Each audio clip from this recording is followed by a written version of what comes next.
1, 2, 3, 4, 5, 6, 7, 10. Okay, hello internet world.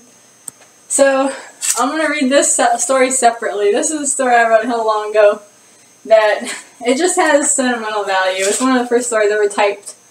And, yeah, I might not read the whole thing. And near the end it gets kind of dumb, but I'll read some of it. The first time I saw him was in the pasta joint. It was funny because that place should probably be serving Coke and fries. It's so casual. It's a skater place, a punk place. A place for people like me, Shane, 25, screwy brown hair and college brown eyes, who don't shave every day and get into fights behind Chinese joints after dark. This story I wrote when I was like about 14 too, I think, maybe 13, I don't remember. So, like the last story, you know, don't expect too much accuracy to the real world. It is its own world. Then all of a sudden this blonde guy walks out and gets in out of the Moulin Rouge practically. Not that I mean he looked stuck up or anything, but I mean, if I was him, I'd be scared to be beat up. You just had to have seen him. He had on these high-heeled boots, these tight pants with black and white vertical stripes, this pure black t-shirt which went almost down to his knees, and a jacket which looked the same as the shirt, except it was made of something a lot tougher looking. He wasn't really wearing the jacket, he just had his arms in the sleeve, and then the rest was sort of falling off. But the weirdest thing was the way he walked. It looked almost like he was drunk or something. Okay, it might have just been his first time in high heels, but I didn't think so. There was something odd about him, not the way he dressed. Right away I started looking around. There were 3 or 4 people who came in a few seconds after him. One was a tall woman in a trench coat. Bingo. A trench coat is long enough to hide a lot of things. A gun, maybe? I got out of there fast, but not before the blonde guy jerked up his t-shirt to pay the counter girl. He had his money in a pocket on the hip of his leggings. I had to laugh. I mean, how many times have you seen that in movies? The seductress pulls up her skirt or whatever and reveals money or a knife or something strapped to her hip. Here you go, kitten, he said with a wink. Just like that I had him. I knew the sound of his voice. The second time was a few nights later. It was dark, about 10:30 or 11. I was stalking my doppelganger's crush. Not following him, but I knew where he would be around this time of night. If I hurried, I might even be able to catch him stripping, and he'd never know I was watching. I turned a corner and suddenly the blonde was there, standing under a streetlight. God, he had the weirdest hair. It was cut at the base of his neck, pretty standard for guys, I guess, but it kind of stood up in places. Not like he'd spiked it, more like he was just feral. His bangs were pretty long, and he had them tucked behind his ear on one side. On the other side, he did something strange with it, so it covered his ear, but not his eye. What? Okay. So what? It covers his ear, but not his eye? How is that weird? His eyes were really pale. I wasn't sure if they were green, blue, yellow, or what. He looked a lot more relaxed than the last time. He had his jacket on, and he was just leaning on the streetlight pole. Then a car went past, and I realized there was a girl there with him.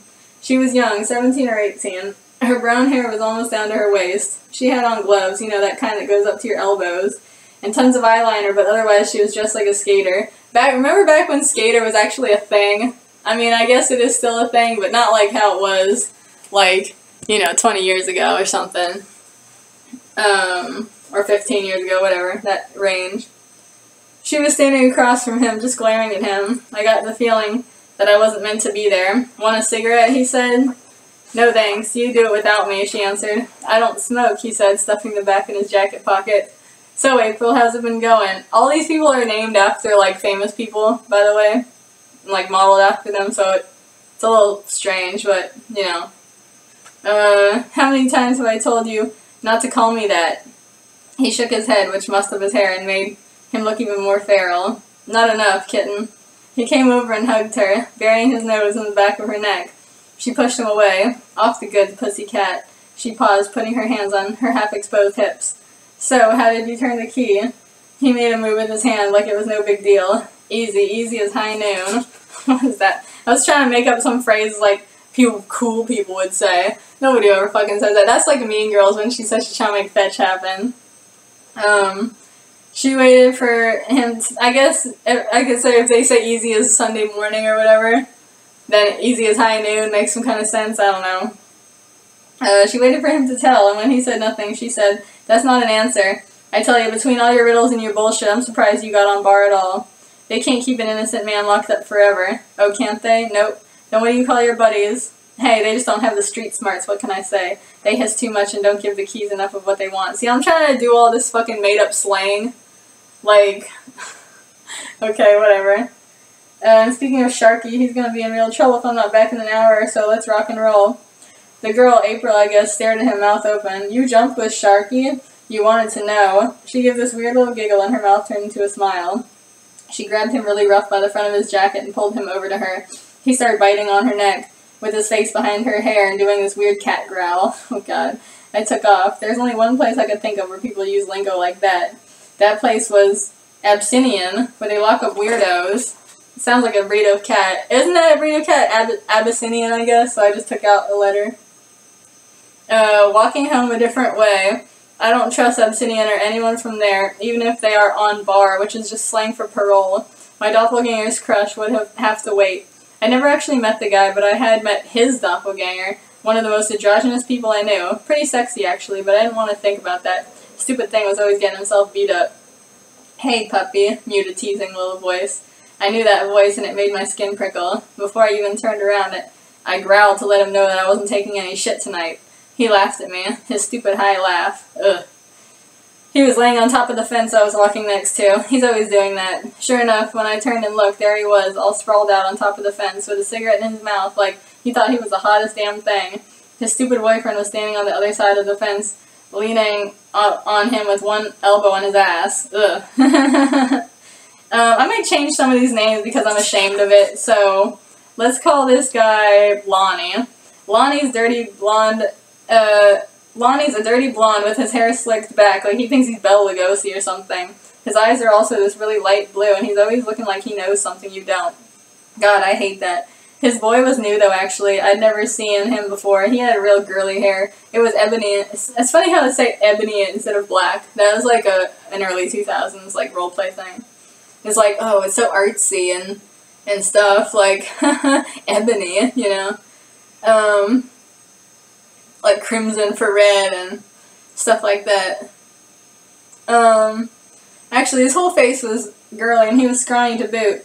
Right away I knew he was bound to be European because Lonnie's got this thing for European boys. It's kind of funny, actually. So, pup, what's up? He teased. Yours, I answered back, knowing it was lame, but hey, I'm not so good at these things, playing the dozens or whatever. That line, playing the dozens or whatever, is stolen from a story we had to read, in middle school. I think it was about this girl who lived in Harlem, and she had a retarded brother, and she was talking about how, like, if anyone made fun of her brother, she would, like, just kick their ass, and she's like, I'm not playing the dozens or whatever. So I stole that from that story. Where was I? He blew his stupid cigarette smoke at me, which I can't stand because, like, then I can't breathe. I swiped at him, but I must have missed because he kept on laughing. Alright. Saw it off, you pathetic git. You're barely any fun. If you're European, and I like how it's just vaguely European, like, is that anything like any of you guys would say over there? I don't know. Oh, okay, so he's British. I was right, he was very obviously British. And oh, was he ever bold, drawing blades with someone he'd never met. I could have been a maniac, but unfortunately I wasn't. On the other hand, Lonnie probably told him all about me, how special I am.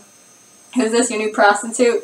Have you broken ties with the Italian one, or do you just have them in bed at the same time now? Or maybe you call them up on different days of the week, I spat. The Brit looked like someone just slapped him, but my nemesis just kept that cool expression that made me want to jump him. The funny thing was, there really was an Italian boy with him a few weeks back. They broke up or something. Then before that, I think there was a Swedish guy and a few others before him. You see what I mean about a European fetish? I don't know where they live, but there's all these European immigrants or tourists, whatever. I guess they must live on the East Coast. Too bad for you, he purred, making remarks at other people just because your boyfriend is a retard. Now that really got me mad. What should I call this guy? I don't want to call everyone by their stupid celebrity names, because that's embarrassing. I'm going to call this guy Randy. Randy is not a retard, he's just different. And he's not my boyfriend. I mean, yeah, I fucked him, but is every single person you fuck automatically your boyfriend or girlfriend? Well, maybe that's the way it was in his world. You better keep your fucking mouth shut about Randy, and that goes to show how smart you are. Oh yeah, only saying shit about people when they're not around. The two of them smirked at each other like they had some big unfunny joke going on. Then they broke out laughing. Lonnie and his new boyfriend had the same laugh. High-pitched, cackly, horrible. I snarled, frustrated, and turned my back on them. I was going home. Bastard. Why did he always have to play with my head? I put my ear to the apartment door. Everything on the other side was quiet. Too quiet. I knew Randy was going to jump at me the minute I stepped through the door. Trying to be as quiet as I could, I opened the door and looked around. Nothing. I closed it behind me. Randy? I heard the sound of fingernails scraping on the floor. Yeah, he was around here somewhere. I dropped my keys on the table. I had my back turned for 2 seconds when I was facing the door, and I'm wild dog food. He leapt up on me, took my ear in his teeth, and shook his head. Not hard enough to mess me up, just hard enough to hurt. He goes all growling and snarling like he's rabid. Then in 2 seconds he goes from crazy dog to sweet dog and starts licking my face like he's never gonna stop. Yeah, I had a big thing for puppy boys, man. Still do, but back then it was more, I was more into it because I was a kid. But I was still on my feet, and I flipped him around and shoved him on the floor on his back. Of course, I get down on him, belly to belly, fully clothed, so we can lick the hell out of each other. Belly on belly, tongue on tongue, nose on nose, breath on breath. He can bite my ears, I can shove his back against the hard linoleum.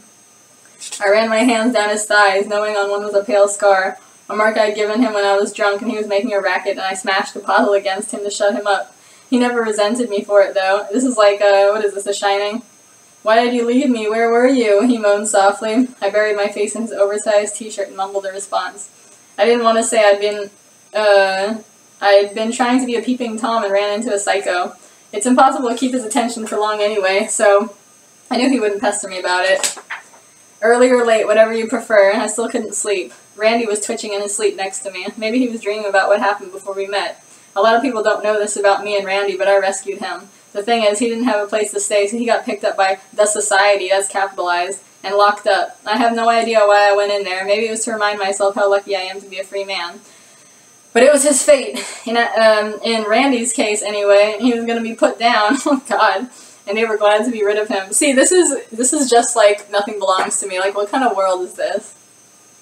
Right then, there was this really loud racket. I bolted up and went to the window. The alley in the back of the apartment building has a total dump, and there's all sorts of crap back there. In any case, I could see the outlines of 3 people scampering around, and even if I couldn't, I could have heard them. They were so damn loud, all giggling and tripping over stuff and being dramatic. What a bunch of monkeys. I pulled on some real clothes and prowled out into the hall and downstairs. I wanted to be quiet so I could really scare the hell out of them. Slowly, I nosed open the back door. They looked young, still in high school probably. The brunette and the black-haired boys were around the same age, but the blonde was definitely older.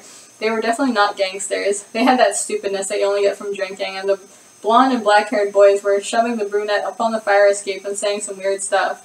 What the hell? I muttered. Come on, cat, sing us a song. The black-haired boy mewed. Please, please.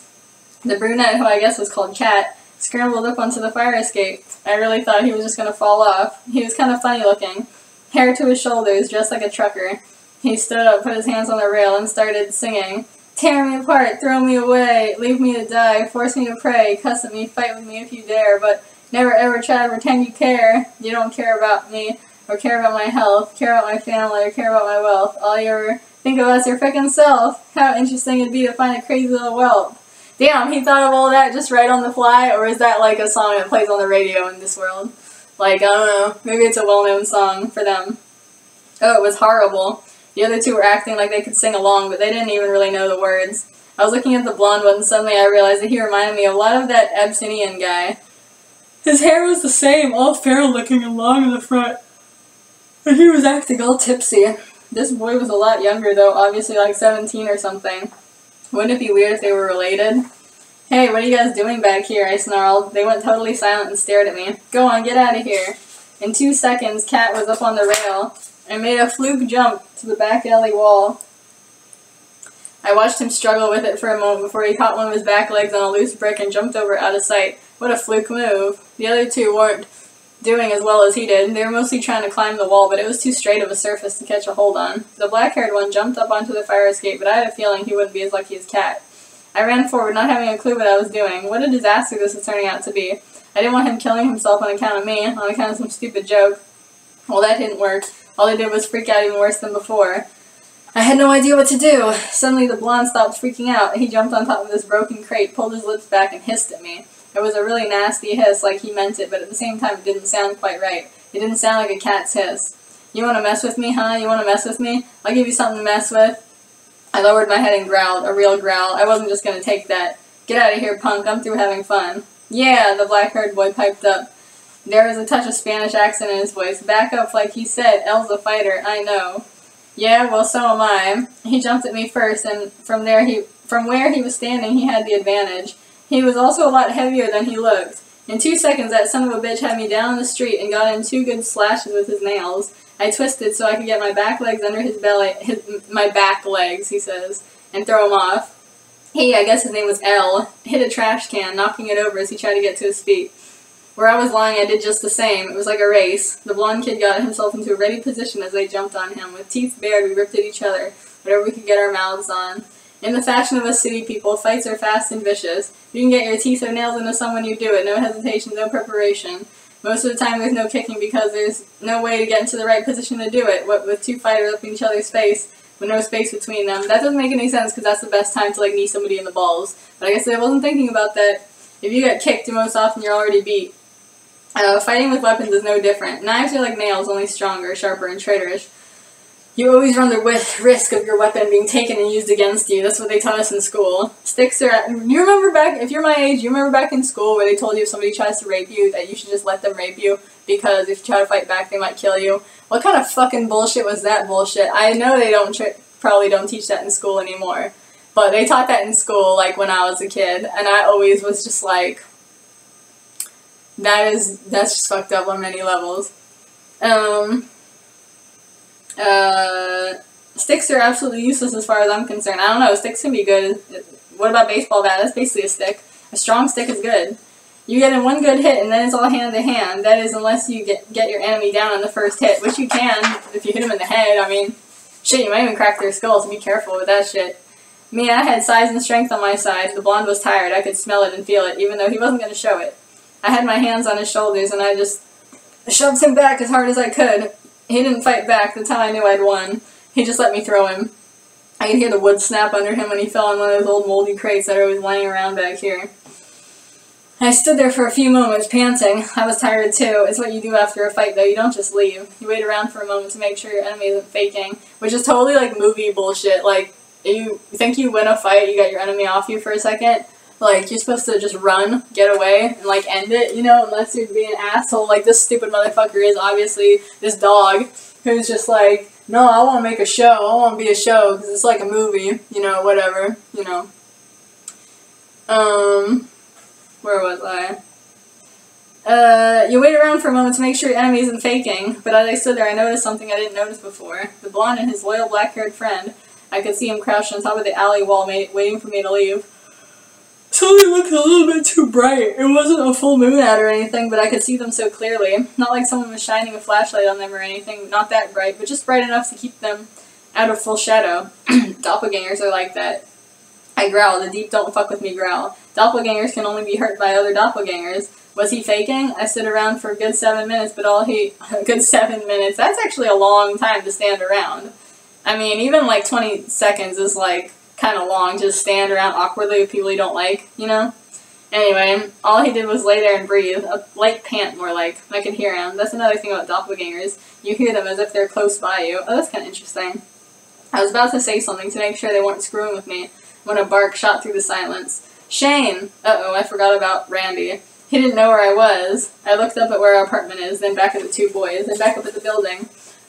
I could see him leaning out the window, lit up by the moon. The last thing I wanted was for him to come looking for me.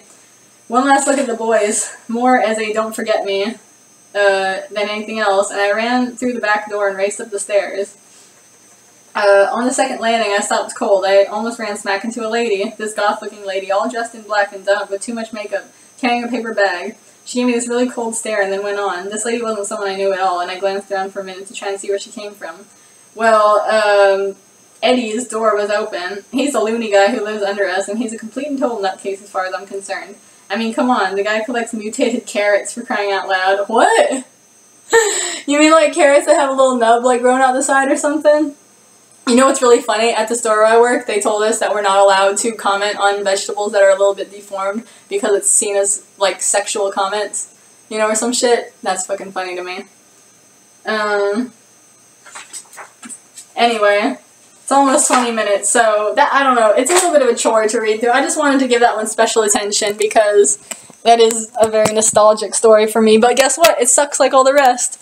So, you know, I just read a little bit of it, you know. I think what, I can't remember, I just know a bunch of different characters are introduced. All of them, this is basically a fan fiction. It's all the famous people me and my friend used to be into, but you wouldn't be able to tell because they're all 100% fictionalized. I just use the names. But yeah, all these different characters get introduced.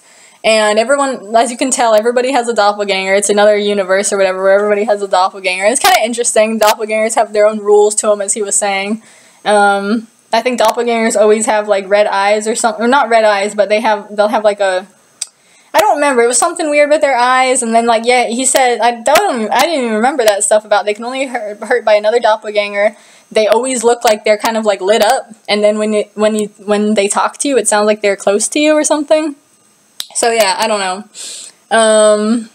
And yeah, all I remember is, yeah, he meets this guy that Abyssinian is supposed to be some crazy house or something like that, because I was obsessed with crazy houses back then, and people breaking out of them. And yeah, so the dude gets out of it. He's like a con man, the guy with the striped leggings and all that bullshit, Moulin Rouge dude. Yeah, he's like a con man. He cons his way out of the nut house, and then what was I gonna say? Yeah, then I remember him and Lonnie getting a fight, and the main dude, Shane, and Lonnie getting a fight. And then I just remember there's one part where Shane goes out on the town with all his friends, like, just a bunch of people just walking around, and he has this one friend who is kind of like, I don't know, he has something, I don't know what it is, I don't know if it's a disease or just a genetic thing, where he's like more fragile than the average, you know, and then he pushes his friend and the friend falls down and he feels bad about it, and I don't know, just a bunch of nothingness, really, you know.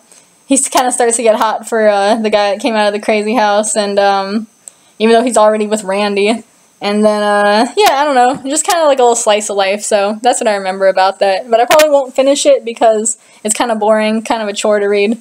But there is another story I have coming that I saved from the pile called Carly Saturn, or something like that, which I think I remember that one being a little different than the others. That's why I wanted to do the speed run, you know, show like how similar a lot of these fucking stories are. Like, you know, they can almost kind of be all one together, you know. But yeah, anyway,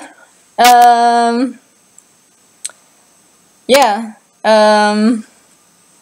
I'll read Carly Saturn next time and see if it's any different or if it's just the same shit as always. And yeah, till next time.